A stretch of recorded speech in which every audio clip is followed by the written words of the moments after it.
Bismillahirrahmanirrahim. Alhamdulillahirabbil alamin. Nahmadullah ta'ala wa nashkuruh wa nusalli wa nusallimu ala sayyidina Muhammadin alladhi ballagha ar-risalah wa adda al-amanah wa nasaha al-ummah hatta atahu al-yaqina wa ala alihi wa sahbihi ajma'in. Subhanaka la ilma lana illa ma 'allamtana innaka antal alimul hakim.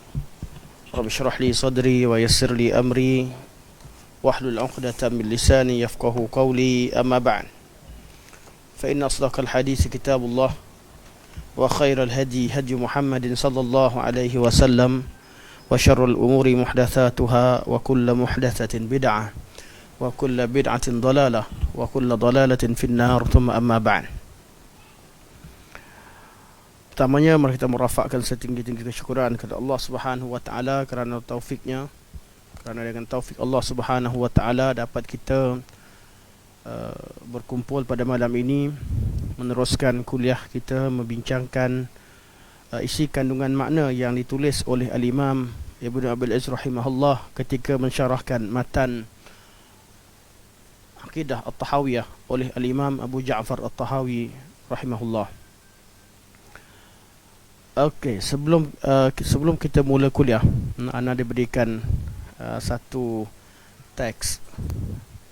Anda bacakanlah, anda jawab. Ada soalan. Jadi soalan di awal kuliah, jawab terus awal kuliah, sebab takut di akhir kuliah tak sempat. Okey, ada satu tweet. Ini bukan tweet ni apa? Facebook ke? Ya, satu status. Okey. Saya baca apa yang ada kat status ni dan saya jawab sekali imbas lah, insya-Allah. Di sini tulis, ada salah seorang daripada seorang ustaz tulis, istinbat hebat dari Ibnu Battal Al-Maliki apabila mentafsirkan firman Allah Subhanahu wa taala, fa idza qara'nahu fattabi' qur'ana, iaitu apabila kami bacakannya, yakni Al-Quran kepadamu, maka ikutilah bacaannya. Okey. Beliau mengatakan bahawa ayat ini mengandungi penisbahan perbuatan membaca kepada Allah. Mana bila kami bacakan ayat Quran, maka ikutilah bacaannya. Jadi Allah mempunyai perbuatan. Okey. Namun pihak yang membacakan Al-Quran kepada Nabi, orang yang baca Quran pada Nabi, hakikatnya adalah Jibril, bukan Allah. Kenapa status ini dibuat? Kerana dalam Ahlul Kalam secara keseluruhannya, daripada awal kalam, daripada Jahmiyah sampai kepada Mu'tazilah, sampai kepada Kullabiyah, Asy'ariyah dan Maturidiyah, semuanya menafikan sifat perbuatan Allah Subhanahu wa taala. Allah tak boleh buat apa-apa, kerana perbuatan itu bererti adanya perubahan. Bila berlaku perubahan, kaedah kalam kata Allah berubah, adanya dahulu dan adanya kemudian, atau melakukan perubahan, itu adalah sifat makhluk bagi mereka. Jadi mustahil bagi Allah Subhanahu wa taala itu bersifat dengan sifat perbuatan pada zatnya. Perbuatan Allah tak boleh berubah. Kalau perbuatan Allah hanya yang boleh itu perbuatan Allah yang ta'alluq dengan makhluk. Allah mencipta, makhluk tu yang berubah, Allah tak berubah, makhluk tu yang berubah. Ini asas akidah kalam. Jadi ustaz ni beliau kemukakan kata ini. Menurut Ibnu Battal, ini menjadi kaedah penting dalam mentafsirkan setiap nas yang menisbahkan perbuatan yang tidak layak kepada zat Allah Subhanahu wa taala. Jadi semua sifat, jadi sifat tidak layak, maksud di sini ini kata yang agak berlapik. Sebenarnya mereka nafikan semua sifat perbuatan tidak layak bagi Allah.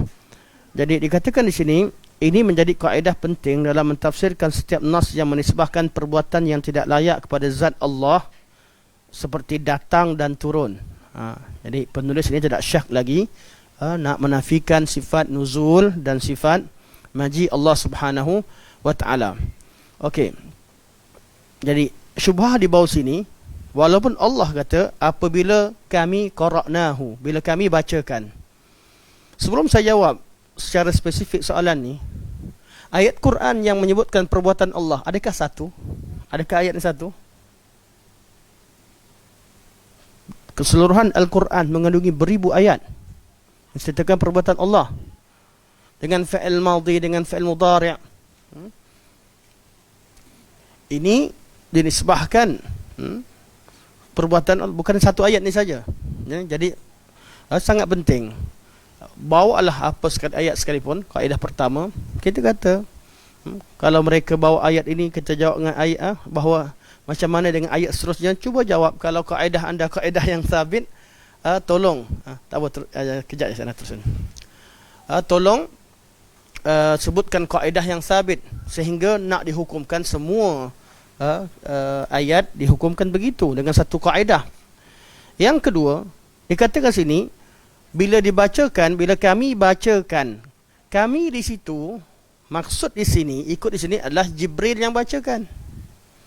Dia ikutlah baca Jibril. Dia nak kata Allah tak buat, Jibril yang buat. Soalan kita, ayat Quran, tak apalah nak jawab terus. Ayat Quran, Jibril cakap sendiri atau Jibril yang bercakap atau Jibril menyampaikan kalamullah? Jibril, adakah Jibril, sebetulnya kita belajar dalam akidah Tahawiyah, kita minhu bada wa ilahi ya'ud. Kalamullah minhu bada. Allah yang memulakan, Allah yang berkata-kata demikian. Jibril hanya menyampaikan. Siapa yang kata? Allah. Dan perkara ini cuba diketengahkan oleh golongan Ahlul Kalam. Mereka cuba menafikan sifat Allah Subhanahu Wa Taala, sifat kalamullah, dengan menunjuk kepada mushaf. Mushaf ni adakah di kalamullah?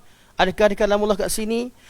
Dengan menunjuk kepada suara qari. Adakah Syekh Husairi ketika baca, adakah dia sini suara Husairi ke suara Allah? Mereka cuba menunjuk-nunjuk kepada suara yang menukilkan kalam kepada kita.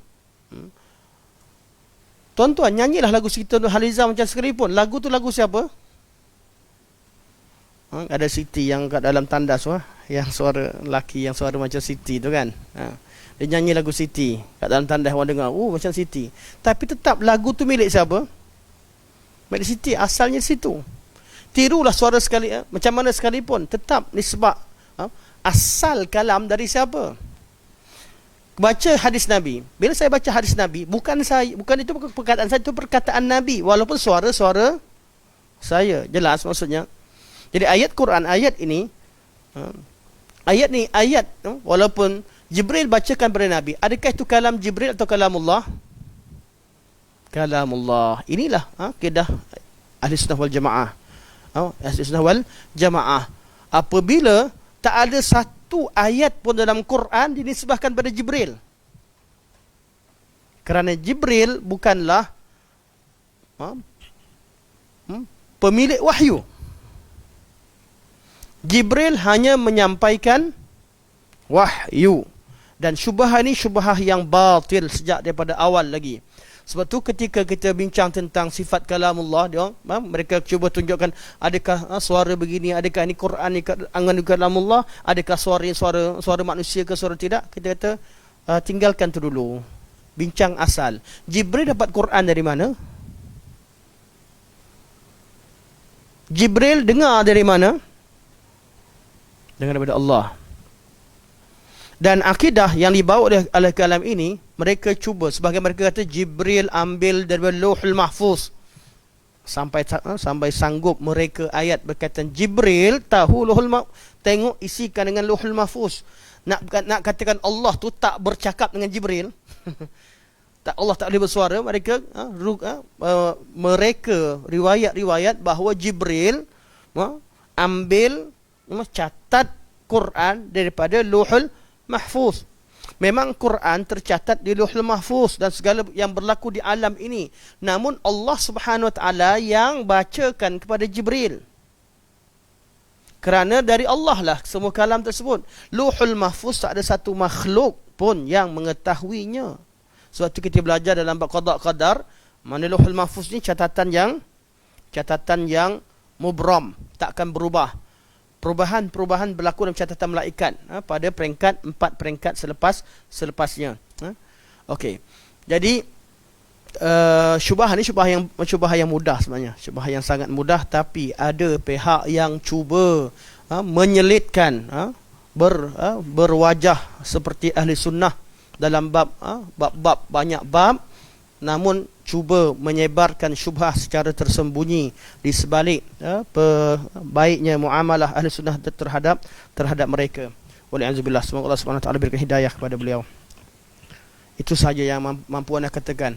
Dari semasa ke semasa syubhah dari dulu, anda tak nak komen sangatlah tokoh ini, tapi sentiasa syubhah-syubhah yang tersembunyi daripada akarnya, dia bukan komen isu, dia bawa syubhah kaedah daripada akarnya untuk meruntuhkan akidah salafus salih. Alhamdulillah. Okey, kita teruskan. Muka surat 148. Jelas anak jawapan jelas. Jadi kalau ada ni sebab okey, anak nak komen tadi sikit anda terlupa. Berkaitan dengan oleh kerana ada pihak yang mengatakan bahawa Jibril ambil wahyu daripada Lauhul Mahfuz. Wahyu itu hanya Allah tu kalamullah, hanya kalamun nafs, bukan kalam yang dapat didengar oleh Jibril. Akhir sekali sampai kepada pihak yang sama, mereka cerita, habis Jibril sampaikan kepada Nabi macam mana pula? Okey, Jibril tak masalah, Jibril bacakan. Okey, ini bagi akidah ahli kalam secara umum. Namun golongan batiniah kata Jibril pun sampaikan pada Nabi dengan tulisan yang terpampang depan mata. Quran itu pada tulisannya, bukan pada bacaannya. Sebab tu mereka cuba cari kaul di kalangan sebahagian daripada ulama sunnah atau sebahagian daripada ulama tafsir mengatakan bahawa Nabi itu bukan ummi, Nabi bukan tak tahu baca, Nabi pandai baca. Dengan iqra, seperti Jibril kata iqra, bacalah, ma'ana biqari, seolah-olah bacalah itu hanya daripada tulisan, bukan bacaan daripada hati atau daripada pemikiran kita.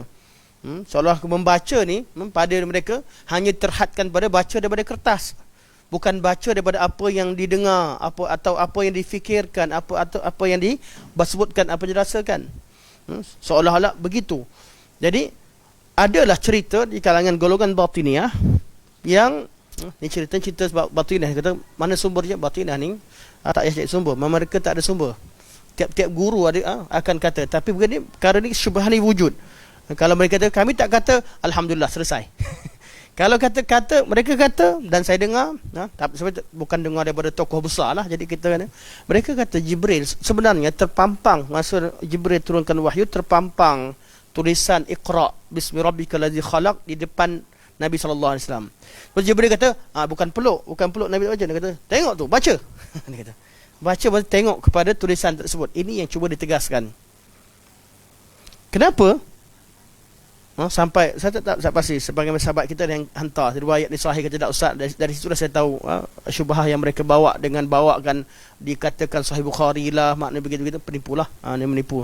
Tapi maksudnya ada dinisbahkan bahawa Nabi SAW ketika wahyu turun, bukan turun Jibril sampaikan Nabi dengar, bukan itu, tapi Nabi dibagikan tulisan, Jibril bacakan tulisan tersebut, suruh Nabi baca tulisan tersebut. Nabi kata ma ana biqari. Riwayat ni riwayat maudhu', palsu. Dan kita perlu bertegas dan tak boleh berteransur bab ini. Kenapa? Sebab, dan kita tahu kenapa mereka cuba bawakan riwayat begini, nak buat hadis palsu dalam bab ini. Tujuannya nak beritahu bahawa Quran itu diturunkan dalam bentuk tulisan, bukan dalam bentuk kalam. Kenapa tulisan? Kerana golongan batiniah mereka tidak memaknakan Al-Quran berdasarkan kepada makna bahasa Arab, tapi berdasarkan pada tulisan. Sebab tu mereka katakan alif itu qiyamuhu binafsihi. Bentuk-bentuk tulisan, rahsia-rahsia yang dibincangkan dalam ilmu batiniah, rahsia sama rahsia nombor atau rahsia bentuk Al-Quran, bentuk huruf tertentu, bentuk ha, dibentuk huruf ha, alif lam lam ha, Muhammad, mim ha mim dal, jadi manusia, mim tu kepala ke atas, mim dia tulis ke bawah, atas ke bawah, mim ha mim dal, dal tu jadi kaki, dua ha tu jadi kaki. Sebab golongan batinah ni dia menafsirkan Quran berdasarkan kepada bentuk, berdasarkan kepada nombor, berdasarkan kepada bilangan dan sebagainya. dan mereka ini golongan jahil terhadap bahasa Arab. Jadi mereka mengatakan bahawa Quran diturunkan dalam bentuk. Jadi bentuk tulisan itu sendiri ada rahsianya. Kenapa mereka sebut begini? Mereka terpaksa buat riwayat palsu sebab kita sering berhujah. Bila mereka bawakan bentuk-bentuk, kita tu tak payahlah kaji bentuk. Tulisan tu kemudian masa Nabi diturunkan Quran. Inilah hikmah Nabi seorang ummi. Ketika Quran diturunkan kepada Nabi sallallahu alaihi wasallam, Nabi bukan seorang membaca, Nabi tak menulis. Sahabat yang dengar Nabi baca dengan tulisan ilmu penulisan yang ada pada sahabat, mereka lah kutabul wahyi, yang menulis wahyu. Jadi apakah rahsia Quran? Quran bukan pada bentuk tulisan itu. Quran pada apa yang dibacakan, apa yang didengar oleh Nabi sallallahu alaihi wasallam daripada Jibril alaihi salam. Inilah Quranul Karim. Jadi Quran tak perlu ada tulisan. Kita hafal Quran, kita baca balik, itulah Quran. Tak perlu ada mushaf kat depan pun Quranul Karim. Tak wajib kita kena ada Quran kat depan baru jadi Al-Quran. Bukan pada tulisan yang itu. Quran adalah pada mesej dan pada kalam, kandungan yang ada pada kalamullah. Sebab tu kalau Quran, Allah Subhanahu wa taala berfirman beritahu pada Jibril, suruh Jibril sampaikan kepada Nabi, kalamullah ni sama diletakkan dalam mushaf di kalamullah, mengandungi, bukan mushaf tu kalamullah, mengandungi kalamullah. Kalau letak kat kaset juga mengandungi kalamullah. Nak letak kat handphone ke kat mana sekalipun, tetapi kalau membunyikan atau menyebabkan kita boleh baca Quranul Karim, itu di situ ada kalamullah. Nak hafal di dada, sama ada di dada, sama ada di tulisan atau di mana-mana sekalipun, atau dalam bentuk tulisan yang kita tak faham, tulisan braille. Nampak bentuk tak sama pun, macam rahsia-rahsia, tetap Al-Quranul Karim. Tulisan yang terbalik ke sebagainya, kerana untuk orang tulisan timbul sebagainya, bentuk apa sekalipun tidak mempengaruhi makna kalamullah, kerana kalamullah itu adalah pada bahasa Arab itu sendiri. Jelas? Okey, harap syubhat-syubhat begini. Terima kasih atas soalan. Dan Ana bincangkan, Ana jawab awal sebab memang tajuk kita pun berkaitan dengan bab-bab begini sekarang. Okey, muka surat 148 jilid kedua daripada Syarah Akidah Tahawiyah.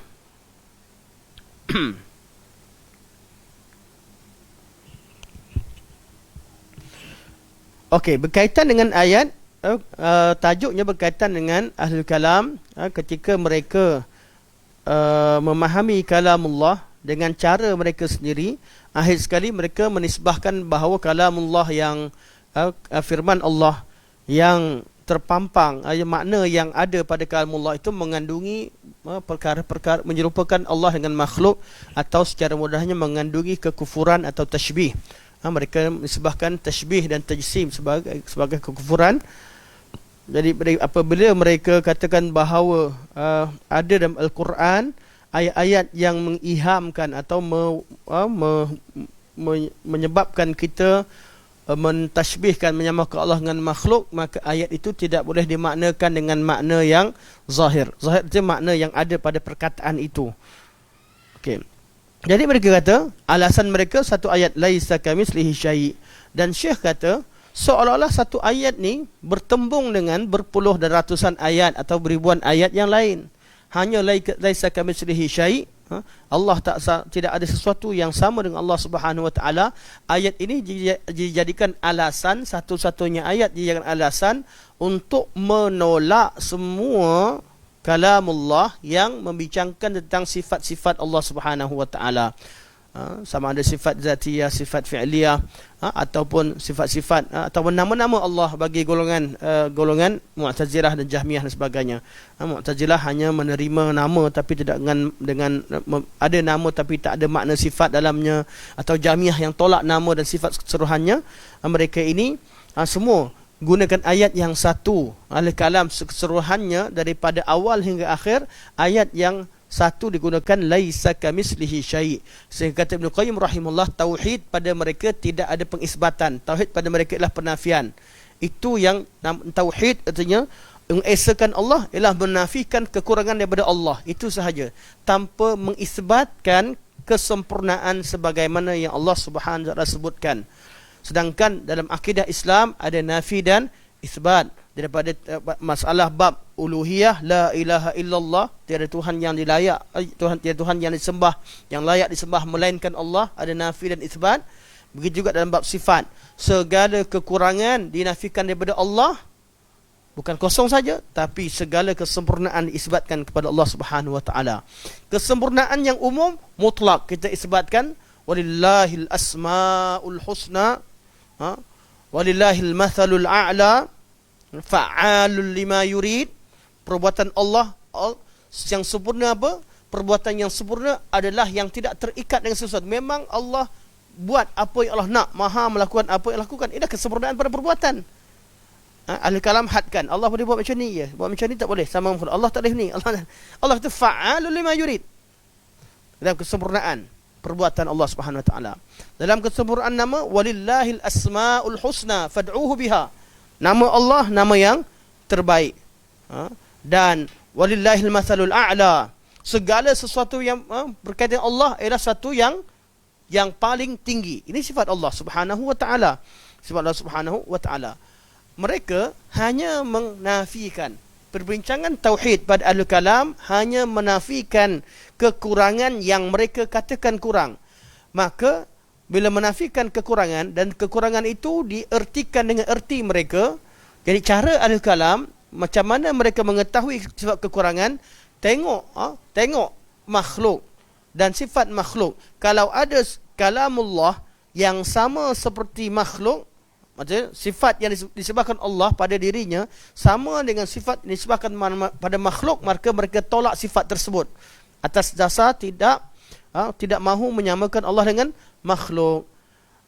Sedangkan kita tahu bahawa setiap sifat yang Allah sebut dalam Al-Quranul Karim, sama ada kepada makhluk ataupun kepada Allah, maknanya adalah sama.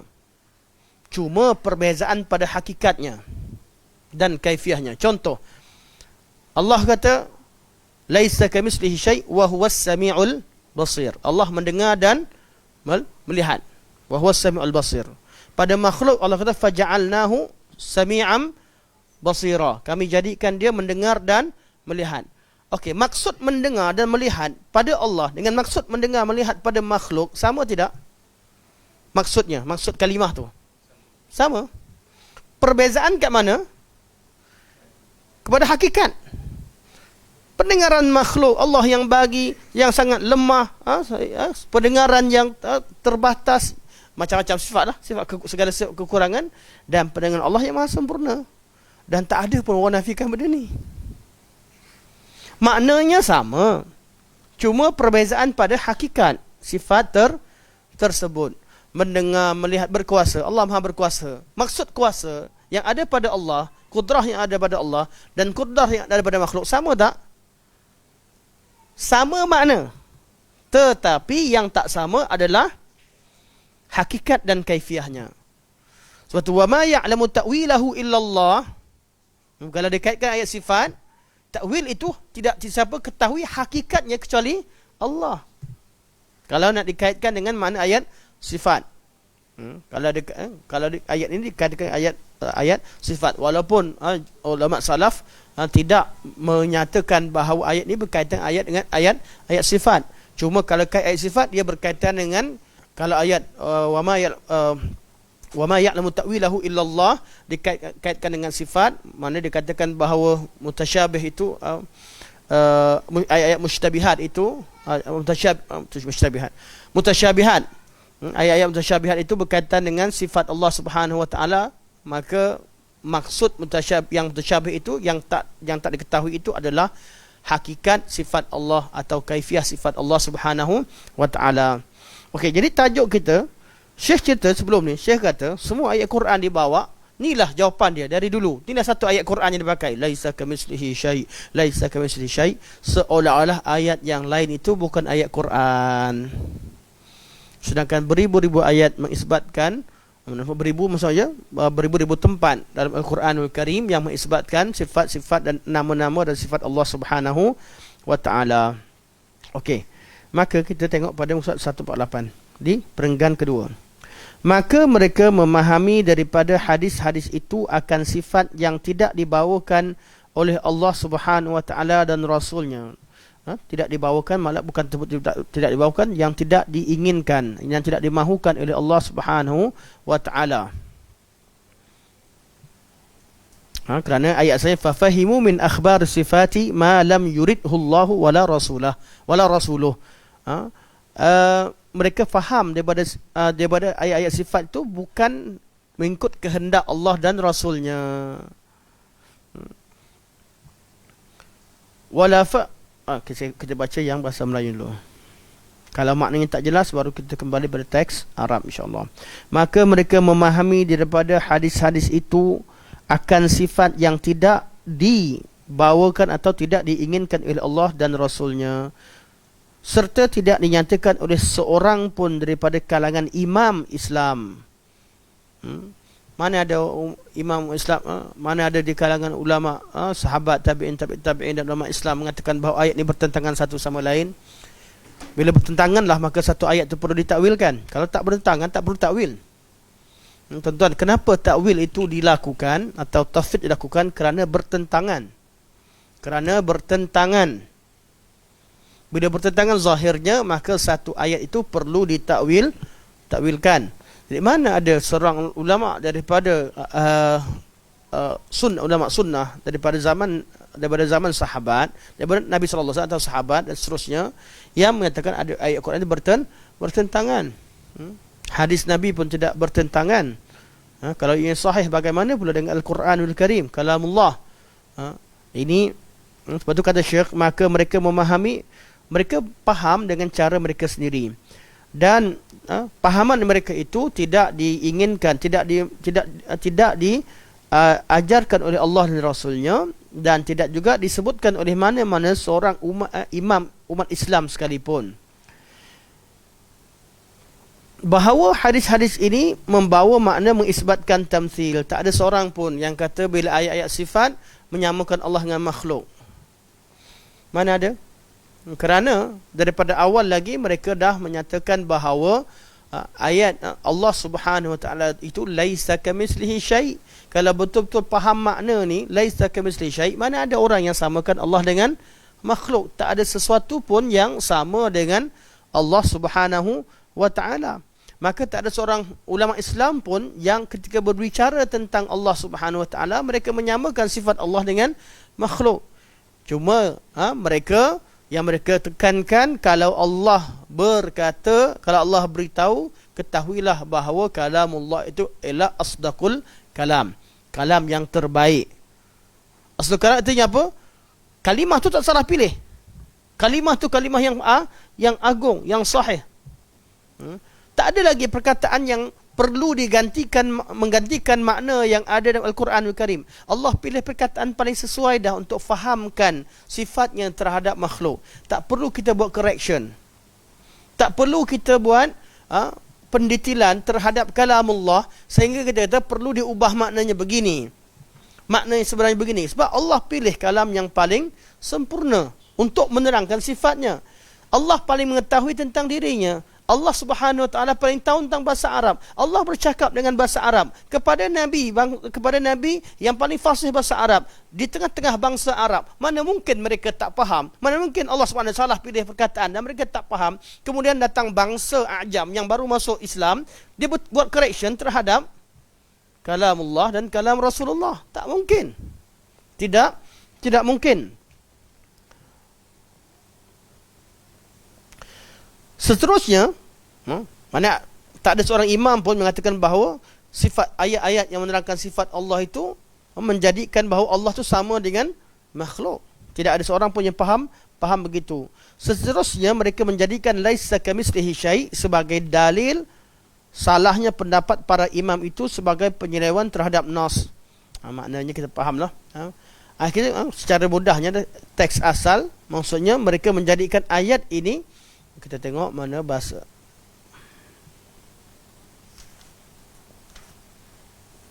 Kita baca. Okey. Fafahimu min akhbari sifati ma lam yuridhu Allah wala rasuluhu wala fahimahu ahadun min a'immatil Islam. annahu yaqtadi ithbatuha at-tamthila bima lil makhluqin. Thumma istadallu ala butlani dhalika laysa kamithlihi syai' tahrifan lin nassain. Okey. Wa yusannif, okey. Kata Syekh, kemudian mereka kata ayat sifat ini, mereka faham bahawa ayat-ayat sifat dengan cara mereka faham ayat sifat dengan cara yang tak diinginkan oleh Allah dan Rasulnya. Begitu juga pemahaman mereka tidak pernah disebutkan, bukan dengan cara yang disebutkan oleh mana-mana imam umat Islam, yang mana mendakwa bahawa ayat-ayat itu mengandungi menyamakan Allah dengan makhluk. Kemudian mereka berdalilkan berdalil dengan dalil yang batil dengan ayat berdalil dengan cara yang batil dengan ayat laisa kamitslihi syai', dengan cara tahrifan lin nassain, dengan cara mentahrifkan kedua-dua nas. Nas kat mana? Ayat yang asal, contoh yadullah fawqa aydihim, mereka takwilkan laisa kamitslihi syai' pun mereka takwilkan ikut kehendak mereka, kerana Allah pun tak nak maksud laisa kamitslihi syai' untuk menafikan sifat. Mereka nafikan sifat zat kepada Allah, pada masa sama mereka memaknakan ayat laisa kamitslihi syai' bukan dengan kehendak Allah dan Rasulnya, tahrifan lin nassain. Jadi perbuatan mereka hakikatnya laisa kamitslihi syai', mereka maknakan dengan cara yang bukan Allah kehendaki. Dan yang kedua, ayat yang kedua yang mereka kata bertembung dengan ayat ini juga, mereka maknakan dengan makna bukan dengan makna yang Allah kehendaki. Okay, mereka mengarang kitab-kitab dan berkata, lepas dah tolak semua sekali, last sekali karang kitab. Apa yang disebutkan dalam kitab? Kita tengok teks asalnya, kemudian saya membaca terjemahan. Wa yusannifuna al-kutuba wa yaqulun, dia karang kitab dan kaedah-kaedah, buat kaedah, dan mereka katakan hadza usulu dinil Islam alladhi amara Allahu bih. Inilah dia usuluddin, asal-asal agama yang Allah perintahkan kita beriman dengannya. Kata Syekh, kamu yang karang, kamu yang faham begitu, kamu yang buat, kemudian kamu asaskan kaedah, buat buku, wajibkan Imam Ahmad terima buku aku.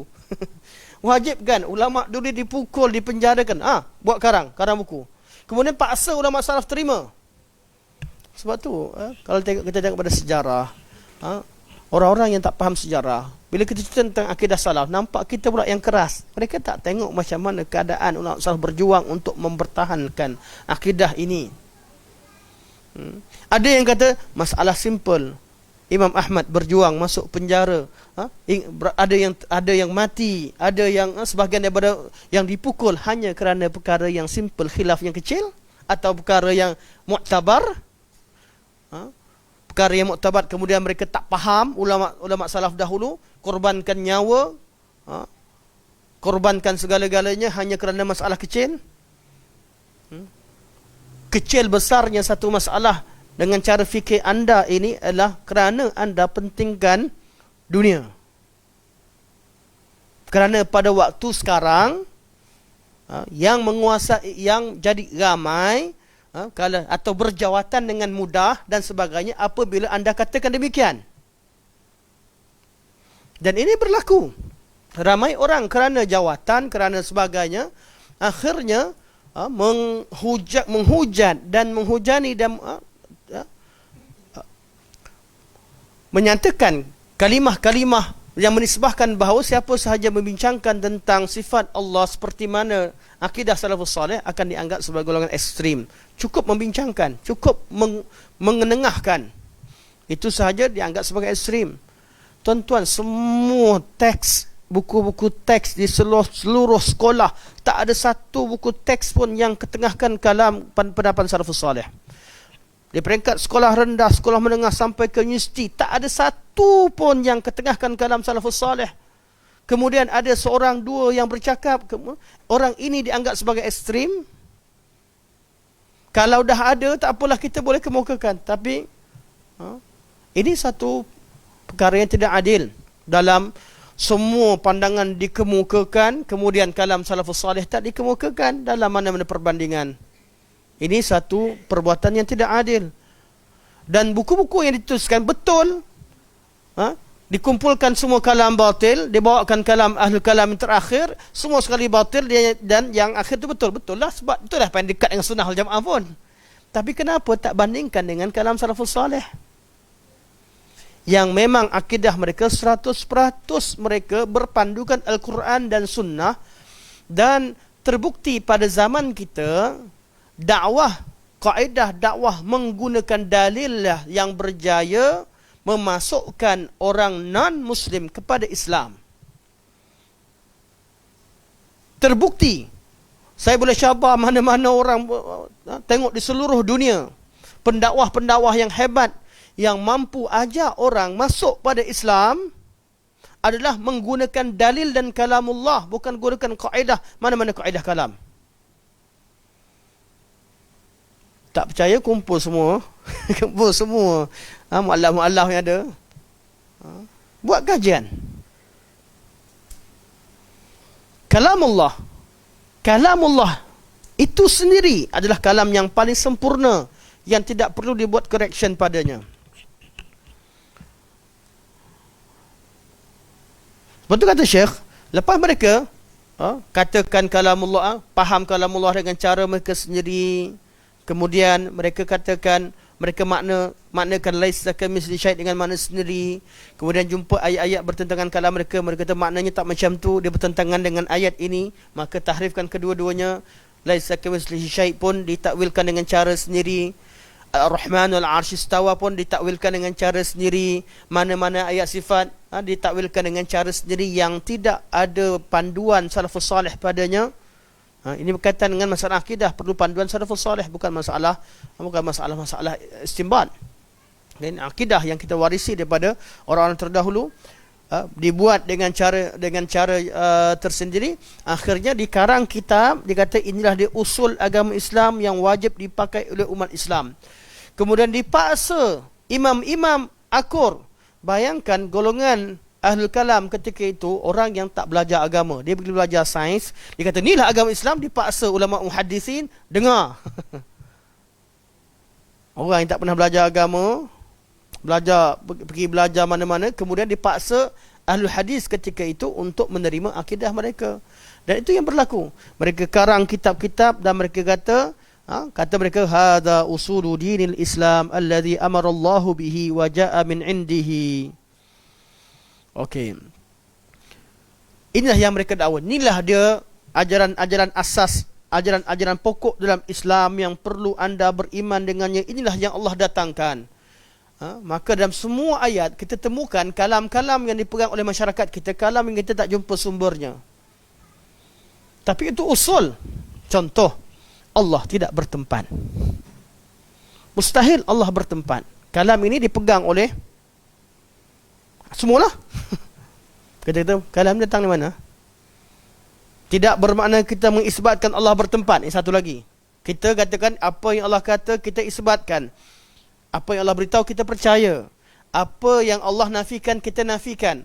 Apa yang Allah diamkan kita diamkan. Di sini perbezaan kita dengan Ahlul Kalam. Apa yang Allah diamkan kita diamkan. Mereka apa yang Allah diamkan mereka detailkan. Allah kata laisa kamitslihi syai'. Allah tak kata Allah tidak memiliki ini dan itu.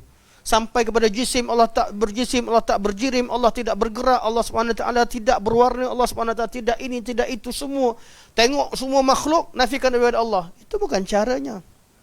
Apa yang Allah, kalamullah, dalam menafikan kekurangan daripada dirinya, telah pun sempurna untuk menafikan segala kekurangan terhadap dirinya.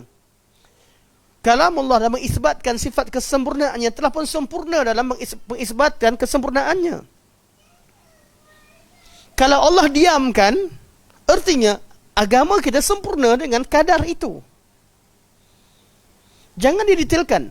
Dengan pendetilanlah menyebabkan Ahlul Kalam tidak menerima sifat Allah, kerana mereka mengkategorikan sifat Allah dengan kategori akal mereka.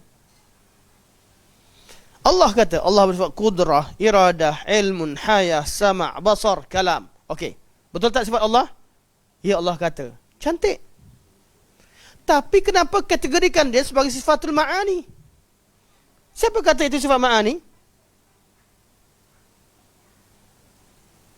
Oh, dia ada, Allah ada, tapi makna je, secara makna je, bukan wujud betul-betul. Dia maknawi saja, secara makna. Kita kata, ma'ani lawannya apa? A'yan. Sifat ma'ani lawannya sifat a'yan. Ma'ani artinya sifat yang wujud tapi tak ada. Wujud tapi dia wujud secara ma'ani. Sifat a'yan wujud dan ada barangnya. Ada barang, ada zatnya, ada ainnya. Sifat a'yan. Kita kata, Allah kata, Allah kudrah, iradah, ilmun, hayah, sama', basar, kalam, dengan makna yang sempurna terhadap makna tersebut, tanpa mengisbatkan a'yan atau tak a'yan, tanpa mengatakan ma'ani ataupun tidak. Katakan Allah bersifat kudrah dengan cara yang Allah ketahui, kudrah yang sempurna. Allah tu hidup dengan cara yang sempurna, dengan paling sempurna. Allah Subhanahu mendengar dengan sifat sempurna, tidak sama dengan makhluk. Cukup situ. Kenapa nak bahagikan ma'ani dengan a'yan? Pengkategorian ini menyebabkan mereka menafikan sifat ain ketika Allah sifatkan sifat ain bagi Allah Subhanahu taala. Pengkategorian ini menyebabkan mereka menuduh ulama salafus salih mengisbatkan telinga dan sebagainya, sedangkan ulama tak kata. Ketika ulama salafus salih mengisbatkan sifat ain bukan kerana logik akal tapi kerana kalamullah. Segala sifat yang sabit kerana kalamullah, beriman dengan kalamullah, dan kita tahu bahawa kalamullah kalam yang paling sempurna dengan makna yang ada padanya. Makna yang ada padanya itu makna zahir. Makna yang tak ada padanya tapi dibawakan makna untuk gantikan, itu namanya takwil. Bawa makna lain. Makna zahir bukan bererti tak faham kulit. Itu batiniah punya tafsiran. Tiap-tiap kataan ada batinnya, itu tafsiran batiniah. Makna zahir itu makna yang terkandung pada kalimah yang tersebut dalam Al-Quran itu sendiri. Okey.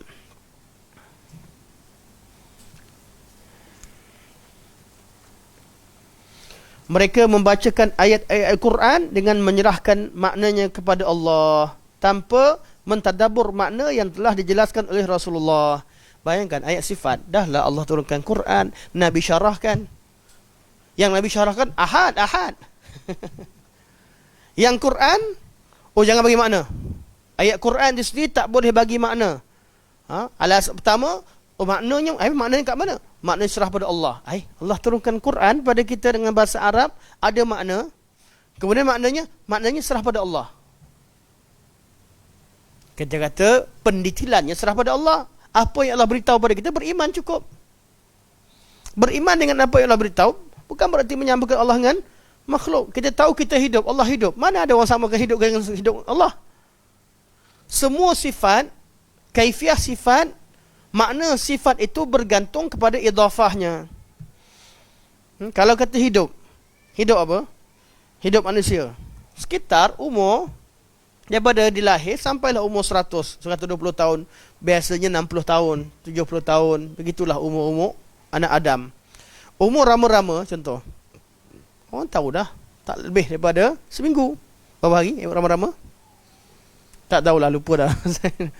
Umur semut, umur biawak, umur buaya, umur apa lagi? Dob. Semua ulama bincangkan umur pun tak sama. Gigi, sifat gigi itu bergantung pada apa disebut kepadanya.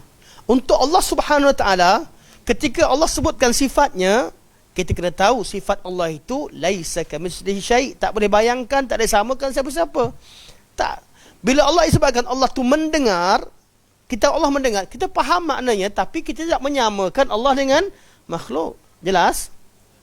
Maknanya ada, tapi tak sama. Sebab sifat tu, makna sifat, kaifiah sifat hanya difahami apabila sifat tersebut diidhafahkan, disandarkan kepada pemiliknya, yang punya sifat tersebut. Kata cermin mata. Cermin mata siapa? Cermin mata siapa? Bagi cermin mata. Cermin mata siapa? Yang mana satu? Mesti kita yang mana satu. Mesti ada idhafahnya baru kita tahu sifat yang mana satu.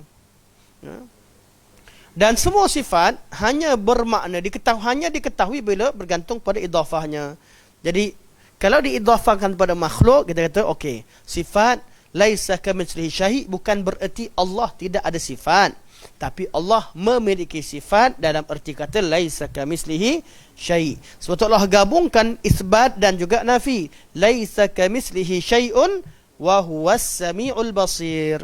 Allah tak sama dengan makhluk, sedangkan dia maha mendengar dan maha melihat. Jadi Allah tetap Allah melihat, Allah mendengar, Allah mendengar dan melihat, namun dengan erti kata laisa kamislihi syai'.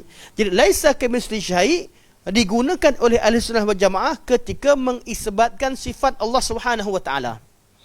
Ketika Allah sebut satu sifat, kita beriman dengannya dengan kaedah laisa kamitslihi syai'.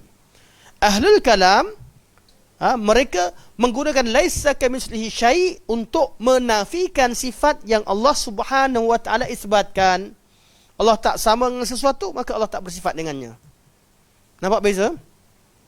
Kita nafi dan isbat, dan al-kalam hanya nafi. Jadi kata mana ada? Kita belajar ilmu kalam yang mutaakhirin, golongan ahli kalam mutaakhirin di kalangan kullabiyah, asy'ariyah dan maturidiyah yang mengisbatkan sifat qudrah, iradah, ilmu hayat, sama basar, kalam. Alhamdulillah 7 sifat. Tapi tetap cara pengisbatannya kurang. Sebab apa?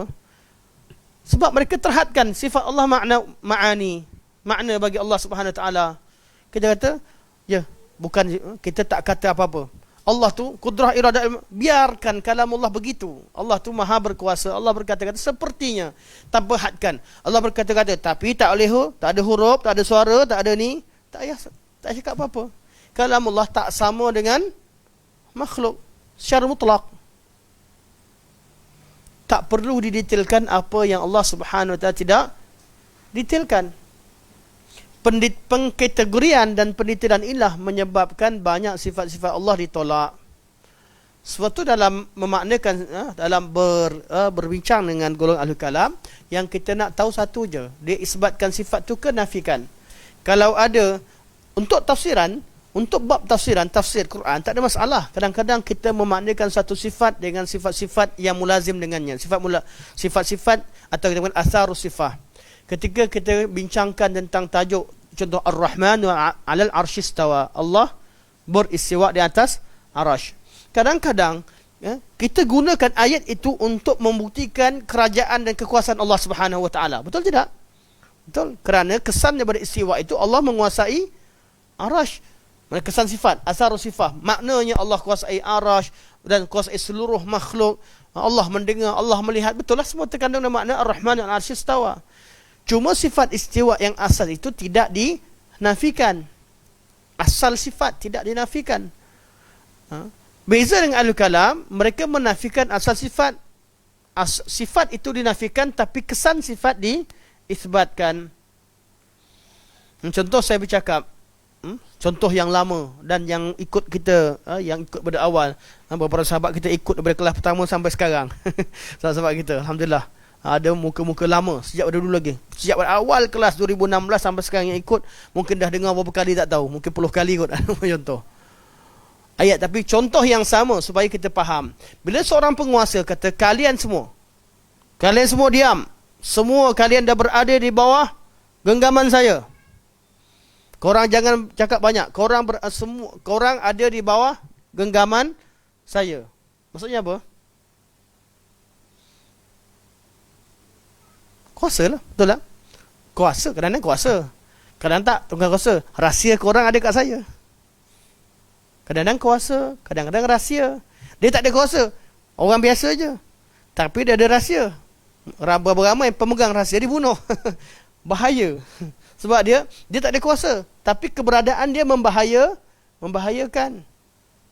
Kadang-kadang rahsia, kadang-kadang dia kata kuasa, kadang-kadang maklumat, kadang-kadang macam-macam makna boleh ditafsirkan berdasarkan kepada kalian semua. Jangan cakap banyak, kalian semua ada, korang ada kat bawah tangan aku sekarang. Korang ada di bawah tangan aku sekarang. Bahasa kita cakap, kita boleh faham dengan macam-macam mana bawah tangan maksud dia apa. Boleh ditafsirkan dengan pelbagai tafsiran ikut pada konteks. Namun sifat asalnya yang bercakap ada tangan ke tak ada tangan, malulah tak ada tangan, disebabkan diri ada tangan, tak ada. Yang bercakap itu memiliki. Menisbahkan sifat kepada seorang tu kata kalian kawan semua ada tangan di bawah tangan saya, artinya dia ada tangan. Tangan tu salah satu daripada sifatnya. Cuma dinisbahkan berapa makna dengannya. Sebab tu bila mentafsirkan ayat, kita perlu mengisbatkan sifat asal. Kemudian dari situ dalam ayat secara perkataan kita isbatkan yang asal, secara konteks secara jumlahnya kita boleh tafsirkan sesuai dengan konteks, sesuai dengan keadaan, tapi sifat asal itu tidak boleh dinafikan. Apa yang dilakukan ahli kalam, mereka cuba tafsirkan dengan konteks dan melupakan teks itu sendiri. Kalimah asal atau sifat asal yang ada pada ayat Al-Quran itu sendiri. Okey. Kata Syekh, mereka membaca banyak Al-Quran dengan menyerahkan makna kepada Allah tanpa mentadabbur makna yang telah dijelaskan oleh Rasulullah. Baca Quran, kemudian maknanya Nabi dah Quran, baca ayat Quran. Ayat Quran tu Nabi dah bagi makna. Nabi dah sebut ayat yang sama. Jangan-jangan. Yang Nabi sebut itu dikatakan ahad, yang ayat Quran itu dibukukan maknanya, hanya Allah Maha mengetahui. Nabi dah jelaskan Allah Maha mengetahui. Tak kena. Ayat yang ada makna, yang kita faham makna, yang maknanya jelas, kita iman. Yang mana kita tak faham, serahkan. Contoh, Alif Lam Mim, kita tak faham, serahkan. Walaupun ada makna, mana ada kosong, ada makna, pasti ada makna, tapi Allah Maha mengetahui. Mungkin ada, kalaulah orang kata tafsir, ada ulama tafsir Ibn Abbas mendetailkan, tak apalah. Kalau Ibn Abbas tahu, tu maknanya. Itu maknanya ikut kepada kefahaman beliau. Tapi yang kita ni, tanggungjawab kita, apa yang kita faham dengan makna yang memang ada, kita kena beriman dengannya. Okey. Mereka membaca ayat Quran, tanpa baca Al-Quran, menyerahkan maknanya kepada Allah Subhanahu wa taala tanpa mentadabbur makna yang telah dijelaskan oleh Rasulullah sallallahu alaihi wasallam dan yang telah diberitahu bahawa itu adalah makna yang dikehendaki oleh Allah Subhanahu wa taala. Ini best ni. Ayat-ayat sifat ni dahlah ada ayat sifat Allah. Quran dah ada. Yang jelaskan Quran apa? Hadis. Yang jelaskan mana hadis apa? Asar sahabat. Kalam-kalam sahabat, tabi'in, semua ni ditolak habis. Hanya ilmu logik yang dibelajar daripada Yunan. Dan itu jadi qat'i. Ni semua jadi zanni habis. Semua kalam-kalam jadi zanni, tak jelas. Yang qat'i hanya kalam Yunan, kaedah Yunan. Kaedah falsafah. Allah Subhanahu wa taala, ni ni bab. Kalau Syekh nak bagikan nak terangkan tentang apa yang berlaku pada ahli kitab. Allah Subhanahu wa taala telah mengkeji ahli kitab yang awal disebabkan oleh 3 sifat ini. Saya tak pasti 3 sifat yang masukkan ini sifat apa. Yang disebutkan cuma 2 saya perasan, tapi kalau tuan-tuan baca, tuan-tuan faham, tuan-tuan boleh bantu saya lah. Saya sebut 3 sifat ini. Dalam teks asal pun tulis 3 sifat. Allah Subhanahu wa taala dia telah menceritakan kisah mereka supaya kita ambil pengajaran dan supaya kita tidak mengikut jejak langkah mereka. Ayat ahli kitab, apa tujuan Allah ceritakan sifat ahli kitab? Bukan kerana untuk kutuk Yahudi dan habis begitu saja, tapi untuk kita ambil i'tibar. Allah berfirman, afatatma'una ay yu'minu lakum wa qad kana fariqun minkum yasma'una kalam Allah ثم يحرفونه من بعد ما عقلوه وهم يعلمون. أفتطمعون, adakah kalian dan pengikut kalian berkehendak? Adakah Muhammad, kamu dan pengikutmu, afatatma'un dengan lafaz jamak, ayyuminu lakum, agar mereka beriman dengan apa yang kalian bawa. Wa qad kana fariqum minhum yasma'una kalamullah.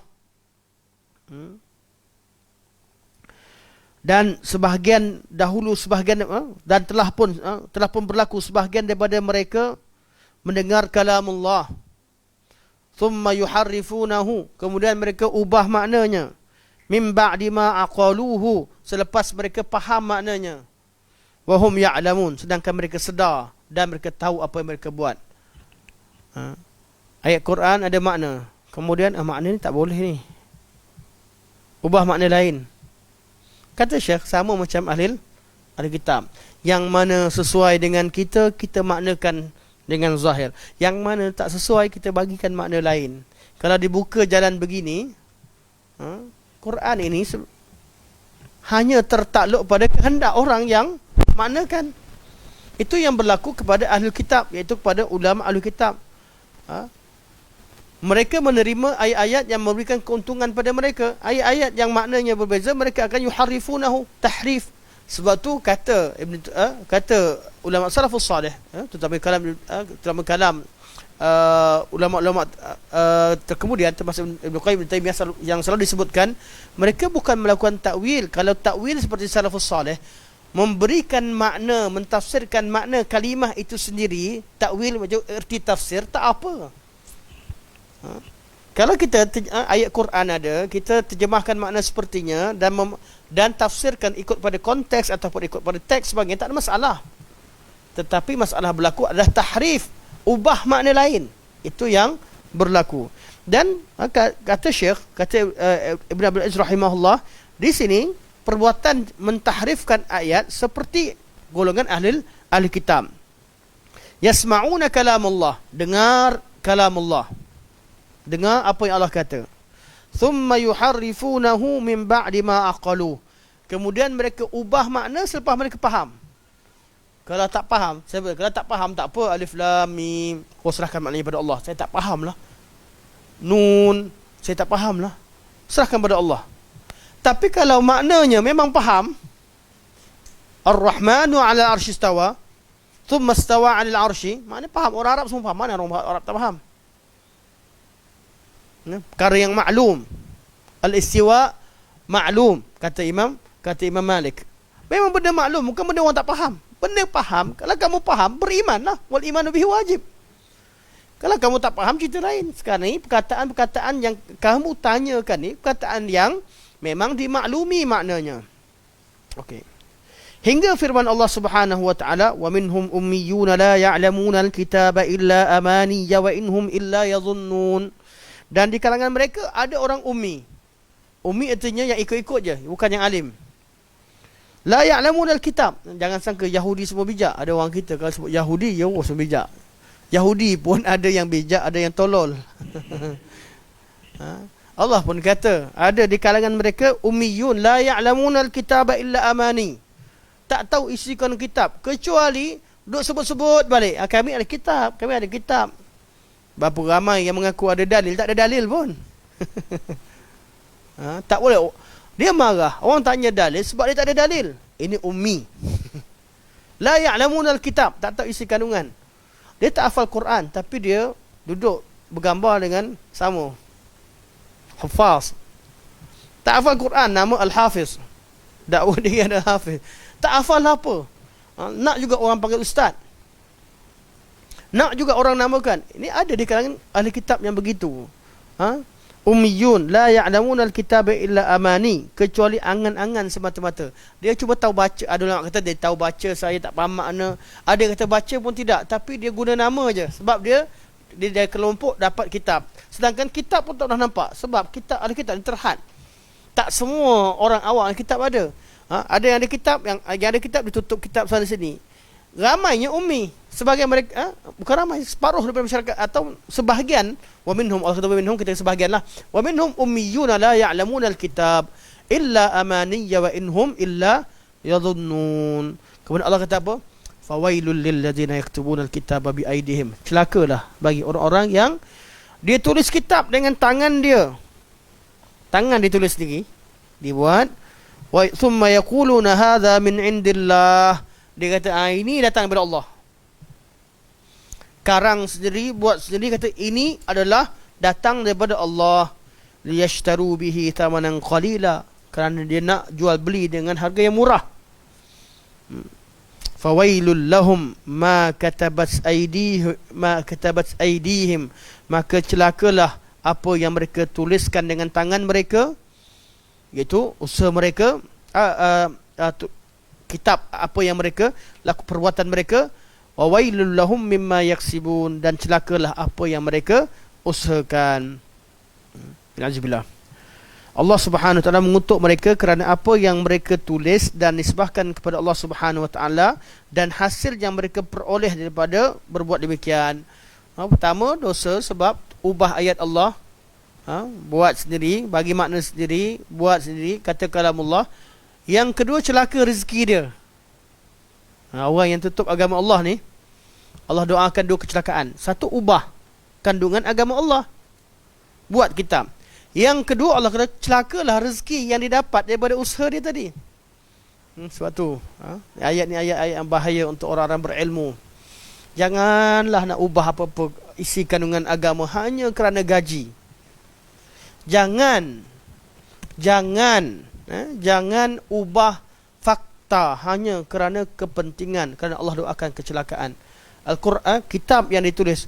Maksud kitab di sini tak semua, dia bukan kalamullah. Dia dah tulis sendiri dah. Karangan sendiri dah ni. Kata ni ajaran Allah. Sebab tu fawailul lil ladzina yaktubuna al-kitaba bi aydihim. Kitab kat sini sebagian ulama kata bukan tulis Taurat dah. Dia tulis kitab-kitab sendiri. Dia ada kitab, contohnya selain ada kitab Taurat dan Injil, dia ada kitab lain. Kitab Talmud contoh. Dia kata ini pesanan Nabi Musa, pesanan Allah kepada ni. Kitab-kitab yang Alkitab, sebagian ulama kata kitab yang kata ditulis dengan tangan mereka, yang Allah nisbahkan mereka tulis sendiri. Yang pertama tadi yuharifun, ayat pertama mereka ubah. Memang ayat Taurat dan Injil yang diubah. Yang kat sini mereka memang tulis dengan tangan mereka, kitab yang mereka buat sendiri. Sebagian ulama kata tak, sama je. Maksudnya satu, yang asal mereka ubah, perbuatan mereka ubah. Yang kedua, mereka ubah, mereka tulis sendiri. Mereka buat talbis, campur adukkan. Kedua, dua kaul, betul. Memang Yahudi buat dua-dua. Taurat yang asal, perjanjian lama, perjanjian baru, mereka ubah-ubah. Tambah lagi kitab-kitab yang lain. Dua-duanya dibuat oleh ahli kitab. Fawailul lilladzina yaktubuna alkitaba biaydihim thumma yaquluna hadha min indillahi liyashtaru bihi thamanan qalila fawailul lahum mimma katabat aydihim wa wailul lahum mimma yaksibun. Dan kecelakaan Allah doakan pada mereka. Sebab tu habuan yang mereka dapatkan daripada usaha memalsukan agama Allah juga dilaknat. Allah kata celaka bagi mereka, celaka bagi perbuatan mereka, dan celakalah hasil yang mereka dapat daripada perbuatan tersebut. Orang-orang berilmu, jangan ubah agama Allah. Kalau tersalah, betulkan. Kalau tak mampu nak betulkan, kita kadang beritahu benda yang salah. Orang yang dengar pun tak ingat dah berapa orang. Tak tahu kat mana nak beritahu balik apa yang kita salah sebut. Taubat daripada Allah Subhanahu Wa Taala, semoga Allah Subhanahu Wa Taala ampunkan. Sekadar yang mampu. Imam Abu Hasan Al-Asy'ari rahimahullah, ketika beliau bertaubat, beliau panjat mimbar, ikutkan taubat senyap-senyap lah dengan Allah. Kenapa? Ikutkan, kalau bertaubat ni senyap-senyap je lah, kan? Senyap-senyap, doa dengan Allah, selesai, hilangkan diri, malu, pergi mana-mana, selesai. Tapi tak, kerana apa yang beliau sampaikan itu telah diterima oleh orang ramai. Beliau berasa tidak cukup bertaubat antara beliau dengan Allah. Beliau isytiharkan di depan manusia, di atas mimbar, orang ramai, dengan perbuatan yang jelas. Cabut jubah, campakkan, aku tinggalkan agamaku dulu sebagaimana aku campakkan jubahku ini. Jelas, mesej yang jelas. Dan aku kembali kepada apa yang diajarkan oleh Ahmad bin Hanbal. Kerana Ahmad Hanbal lah yang lawan al-kalam.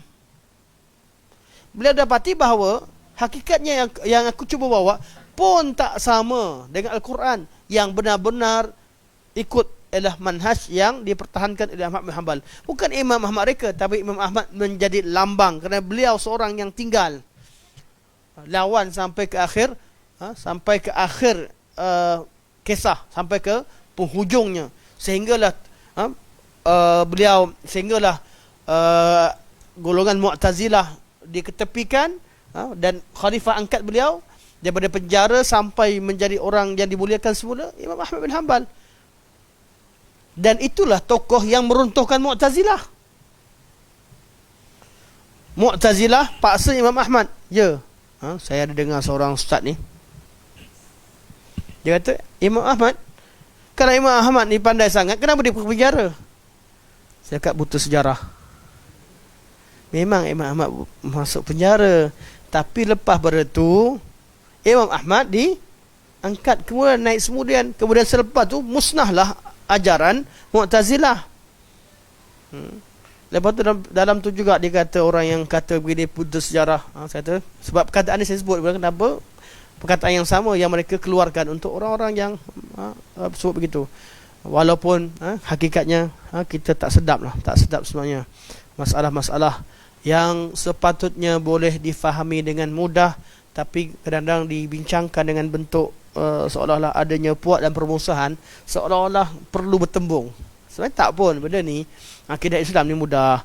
Semua mengaku ikut Quran Sunnah, selesai, cukup buka Quran, buka Sunnah Nabi SAW. Selesai masalah dah, selesai sebenarnya. Sebab tu, untuk selagi tidak ada keperluan, kita sampaikan Quran, sampaikan Sunnah Nabi SAW, baca Al-Quran, baca hadis, fahamkan maknanya, bawa kalam salafus salih. Ini yang utama.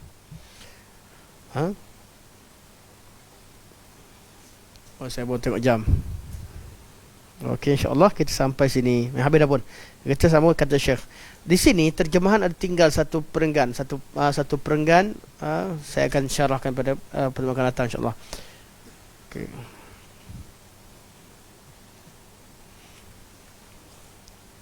Kena tulis tinggal satu perenggan.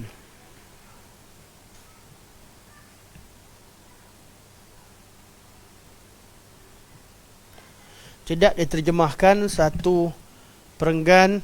Anda baca sekarang lah. Ringkas je lah.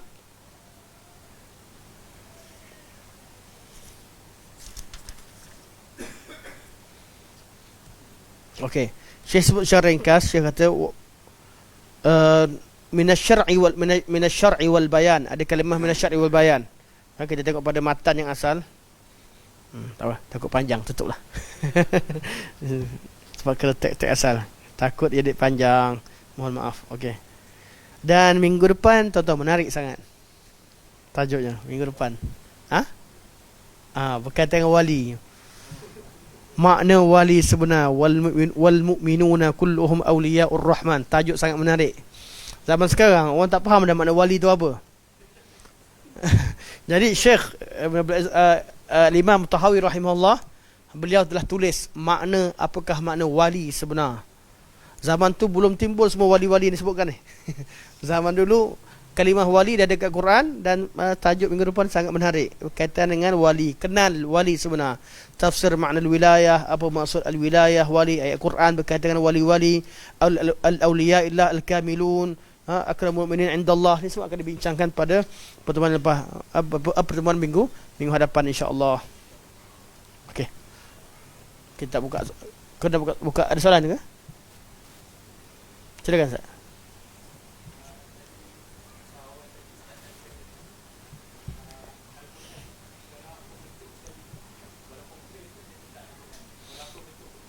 Okey.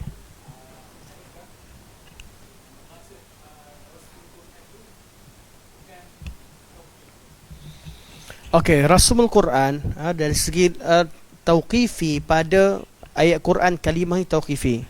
Tapi rasam itu, kenapa kita katakan rasam Quran, penulisan Quran Uthman diterima? Kerana berlaku ijma' padanya. Rasam Quran, penulisan Al-Quran bukan dilakukan oleh Nabi SAW, dilakukan oleh sahabat di depan Nabi SAW, dan kemudian daripada nusrah yang sama dikumpulkan, ditulis semula, semua sahabat kumpul, ijma', terima seluruh umat. Kerana ijma' itulah maka kita wajib terima. Jelas?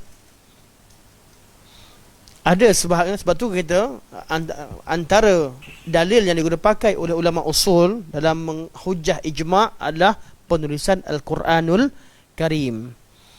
Tulisan Quran itu ijma'. Sabit tulisan dan bentuk cara tulis Rasam Utsmani kerana ijma'. Jelas? Okey, insya-Allah. Silakan. Ya, saya.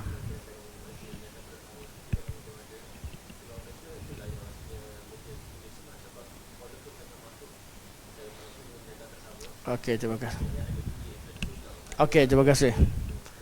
Okey, soalan daripada Ustaz Kemal hebat ni. Soalan tinggi. Contoh tangan sama kok tak sama. Kita kata soalan, Tangan pun tak sama. Kita kata tangan antara manusia dengan tangan binatang tak sama, tangan sebagainya tak sama satu sama lain. Jadi itulah maksudnya menyamakan Allah dengan makhluk. Yang disebutkan tangan tak sama ni hanya perbincangan antara makhluk dengan makhluk. Untuk Allah qiyasul aula. Qiyasul aula artinya apa? Allah. Sedangkan makhluk yang mempunyai perkongsian sifat sekalipun tak sama sifat antara satu sama lain, lebih aula lah Allah yang laisa kamitslihi syai'. Jelas? Orang terangkan, kenal Munah. Tak kenal lah. Munah cantik. Jadi bawa seorang tulis. Dia muka macam mana? Muka dia bulat, orang boleh bulat. Macam ni ke? Kurang macam tu kot. Bulat.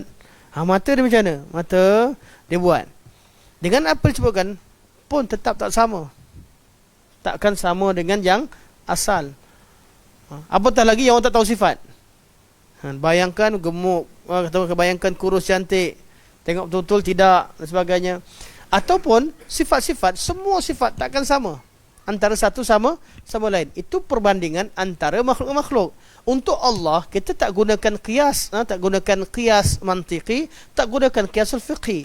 Kita gunakan qiyasul aula. Qiyasul aula artinya apa? Sedangkan sesama makhluk pun ada perbezaan, yang mana makhluk berkongsi tempat di tanah, yang mempunyai jisim, yang mempunyai jirim, yang mempunyai kulit dan sebagainya, berbeza satu sama lain. Macam mana dengan Allah yang sifatnya laisa kamitslihi syai'? Kita bawa anak kepada satu benda anak nak terangkan. Jadi panjang. Ayat laisa kamitslihi syai', apa maknanya?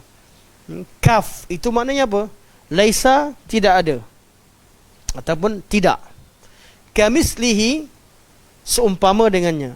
Ada ka, ada mislihi. Kenapa ada ka situ? Syai', sesuatu pun, tak ada sesuatu pun yang seumpama dengannya. Okey. Ka seumpama, misli seumpama. Ada dua benda. Maksudnya apa? Laisa kamitslihi syai'. Adakah kaf ini sebagai tambahan? Kalau kita laisa misluhu syai' atau laisa mislahu syai', faham tak makna? Faham? Tak ada satu pun yang sama Allah.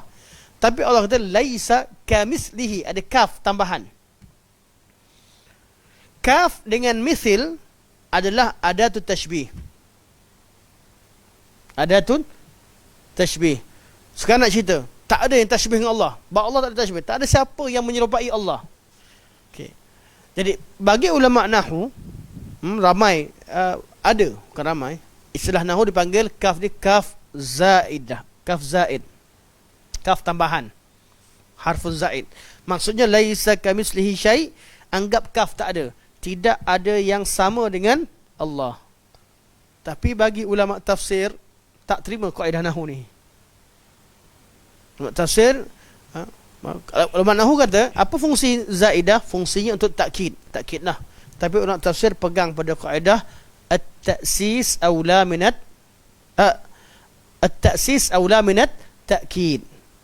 Memberikan makna yang tersendiri terhadap satu-satu lafaz dalam Al-Quranul Karim yang berulang itu lebih baik daripada menyatakan maknanya sama. At-ta'sis aula minat takkid. Soaikal, anda bagi tugas, ingatkan habis minggu depan anda terangkan. Ayat laisa kamitslihi syai', maknanya kita terangkan minggu depan secara ringkas, sebagai mukadimah kelas minggu depan. Kemudian kita masuk kepada apa yang tertinggal, baru kita masuk bab wali insya-Allah. Kerana ada faktor masa, saya minta izin sampai sini dulu. Mana kita mula dengan at-ta'sis aula min at-ta'kid, antara kaedah penting dalam ilmu tafsir. Okey. InsyaAllah sampai sini saja. Subhanakallahumma wa bihamdika asyhadu an la ilaha illa anta astaghfiruka wa atubu ilaik. Wa sallallahu ala sayyidina Muhammad wa ala alihi wa sahbihi wa baraka wa sallam. Walhamdulillahirabbil alamin. Jazakallah Rasulullah. Tak apa ya? Boleh ya? Sebab saya kan ni dia cepat ingat. Kalau dan masya-Allah. Apa yang anda minta tolong semuanya hadir. Jelas. Terima kasih. Barakallahu fiik.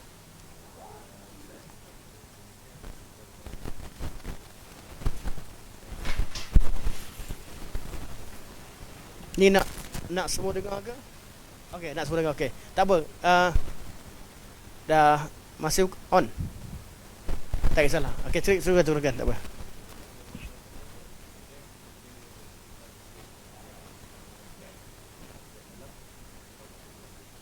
Okey, semuanya berlaku dalam zaman Abbasiyah.